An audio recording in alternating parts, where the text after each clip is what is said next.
It has been a concern, but I would say the audit process is much tighter than it used to be.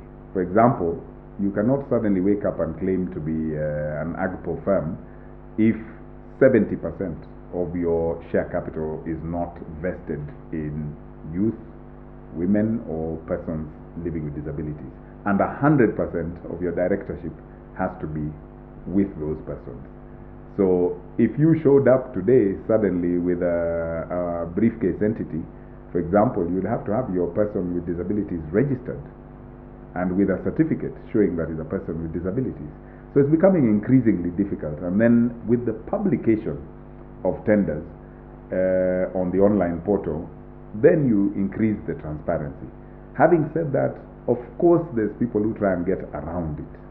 You know, I've heard of situations where, you know, somebody puts his wife, his sister, or his aunt, so that you squeeze into the women's category. Now, if women accept, for example, in those cases, to be used to take advantage of those opportunities, there's very little we'll be able to do at PPRA, because when you look at the names, it is women. When you look at the directorship, it is women. If there's somebody behind you taking advantage of it, then, you know, frankly, the women will be the ones accused of shooting themselves in the foot. But increasingly, we're scrutinizing these entities, looking at who operates them. And should one find that, for example, it's a front and all the signatories in the bank are actually the men, then, of course, sanction will be taken in that regard. But for persons with disability, we look at the registration, we look at all the documentation. Youth will be youth because we see your IDs, we know your IDs can be cross-checked with the registrar of persons. It's very easy to tell if it's youth. But if there's somebody hiding behind you, that's a very difficult thing to police.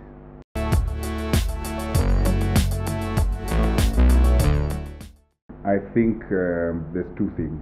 I always look at PPRA as the preventive medicine. If you look at transparent reporting structures to see who's getting tenders, go to the PPRA portal. You'll find these tenders are now being uploaded as per the presidential directive. We are not at 100% compliance, but where we find non-compliant officers, we are definitely taking strict sanctions. The second thing we're doing is working with what we call the multi-agency task force, which is the task force appointed by the president to deal with corruption.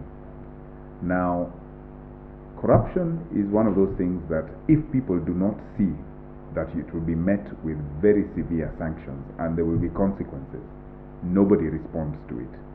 So one of the measures that we have made sure we very strongly support, and we work hand in hand with the DCI, the DPP's office, KRA, CBK, is the fight against corruption from the top, not from the bottom. We are concerned with that state agency or ministry that diverts public resources through misprocurement, fake tenders, fake supplies to take billions out of the public coffers. And those are the people you are increasingly seeing being taken to court. What message does that send? That sends the message that corruption will be dealt with no matter where it emanates. Now, from my perspective, that is now the second phase, which is deterrence. People know there are no sacred cows. Nobody will be spared. It doesn't matter whether you are somebody in the county government who says, I'm the governor's sister, or the governor himself. As you have seen, nobody is being spared. Now, to my mind, that should send the message filtering right through to the bottom, that you will not escape scrutiny. And if you are found, you will find yourself in court charged. You will be out on bail during your trial, but ultimately, I'm very confident you shall see very high-level convictions, people being put behind bars, and that will be an everlasting lesson to the next person who even contemplates considering stealing public funds. And to me, that is where this war will be won. If we have lived through year after year of not having consequences for matters related to corruption, now people will check your bank accounts, they will check your tax returns, and if you have 100 million in your account that you can't account for, that does not match your wealth declarations as a public officer, that does not match any economic activity that you are known to be in, and you can't explain where it comes from. We even go further. You have the Asset Recovery Agency. They will just go to court and apply for forfeiture of the assets.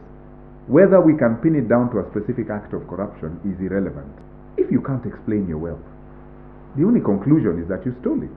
You have to operate in a very harsh environment. Corruption is a disease that must be fought in the most unorthodox and merciless of ways.